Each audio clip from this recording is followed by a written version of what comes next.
सदगुरु कबीर साहब के मौलिक विचार हम नित्य सुनते हैं।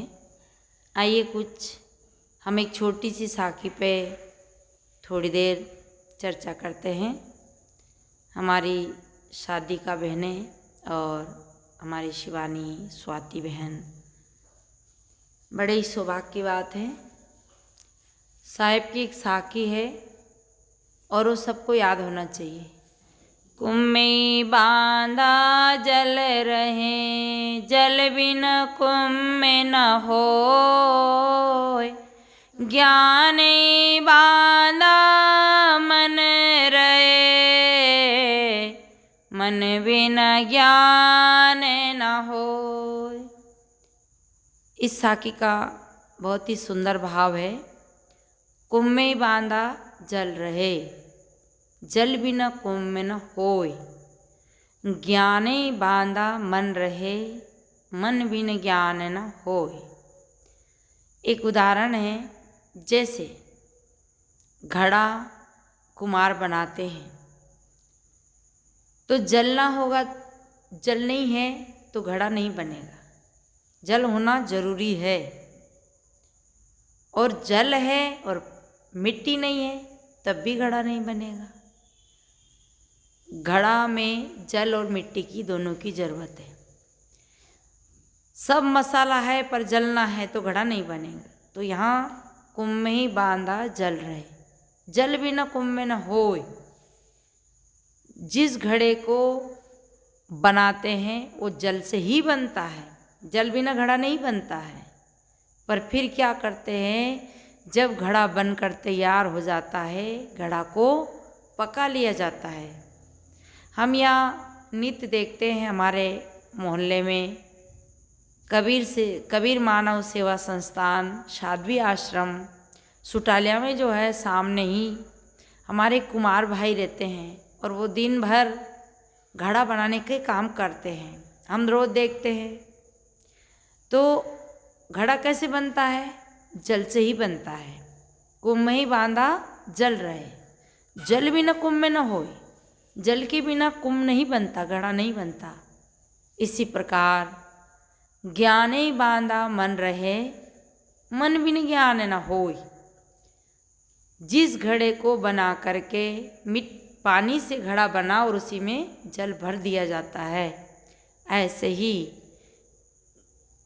ज्ञाने बांधा मन रहे, मन बिन ज्ञान न होय। ज्ञान भी मन से बन जाता है, मन बिन ज्ञान न होय। ये बड़ी महत्वपूर्ण बात है। मन एक साधन है, और जैसे हमारी गाड़ी एक साधन है। जिस साइड पे हम गाड़ी ले जाते हैं, हमारी एक साइड होती है गाड़ी चलाते हैं तो, और उस साइड पे अगर हम चलते हैं, जैसे दाएं की बाएं, लेफ्ट की राइट, वैसे लेफ्ट की साइड ही ज़्यादा चलते हैं, माने उल्टी साइड ही चलते हैं। और अगर हम अपनी साइड छोड़ करके आउट जाएंगे तो एक्सीडेंट होगा। गाड़ी क्या है? एक साधन है। और गाड़ी क्यों मिली अपन को?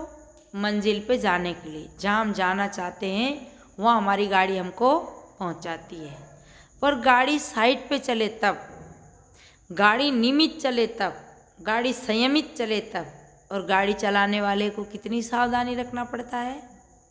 आगे पीछे दाएं बाएं सब तरफ देखना पड़ता है। ऐसे ही जो सावधानी पूर्वक गाड़ी चलाता है, उसकी गाड़ी मंजिल पे जाती है। यहाँ हमारा मन एक साधन है आत्मा के साथ। ऐसे स्वतंत्र वस्तु नहीं है, पर यह मन एक साधन है।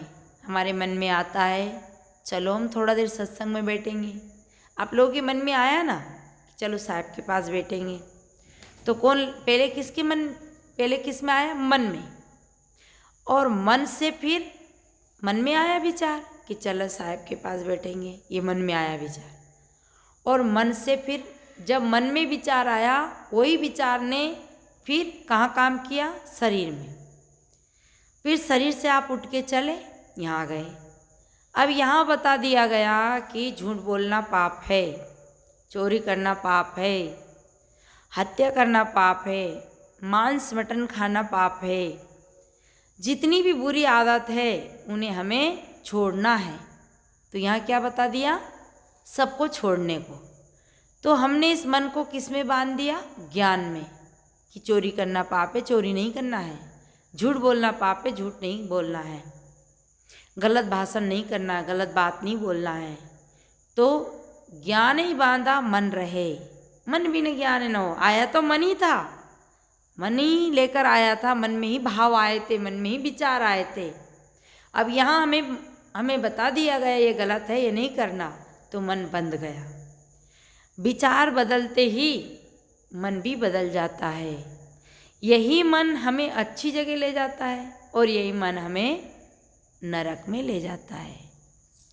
जो मन हमारा पवित्र जगह जाता है, जब हम अपने मन को सही दिशा में ले जाते हैं तो यही मन हमारा कल्याणकारी हो जाता है। भजन में लग जाता है, ध्यान में लग जाता है, चिंतन में लग जाते हैं, अच्छे ग्रंथ पढ़ने में लग जाते हैं, किसी की सेवा में लग जाते हैं। तो यही मन हमारा सहायक हो जाता है, पुण्य की ओर जोड़ देता है। और यही मन गलत चला जाता है तो पतन कर देता है।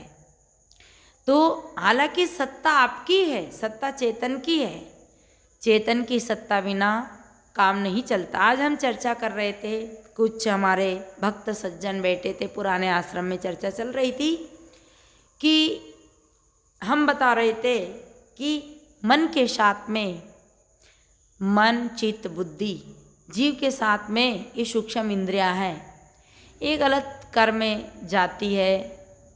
तो हमारे एक भक्त हैं वो बता रहे थे कि ये जीव ही जाता है। बात उनकी भी सही थी, जीव ही जाता है, जीव जाता है, पर जीव नहीं, जीव अकेला कुछ नहीं कर सकता है। जीव जो भी कार्य करता है इंद्रियों के सहयोग से, इंद्रियों के सहयोग से करता है। जीव अकेला ना कोई बुरा कर्म कर सकता है। देह के संबंध में इंद्रियां हैं, तो हमें क्या करना? दिशा परिवर्तन करना। अब दिशा कैसे परिवर्तन करना है? एक छोटा उदाहरण, एक कुमार कई दिन से क्या बनाता था? चिलम। कुमार तो कुमार है भाई, कुमार तो कुछ भी बना दे, चिलम बना दे, घड़ा बना दे, है ना, धपेड़ा बना दे, तवा बना दे, सब कुछ बना देते कुमार लोग। तो कुमार ने चिलम बना रहा था। चिलम बनाते बनाते कई दिन बीत गए। अब जैसे बहुत सारे कुमार लोग ने बर्तन बनाना छोड़ के और धंधा बंद कर और धंधा करने लग गए।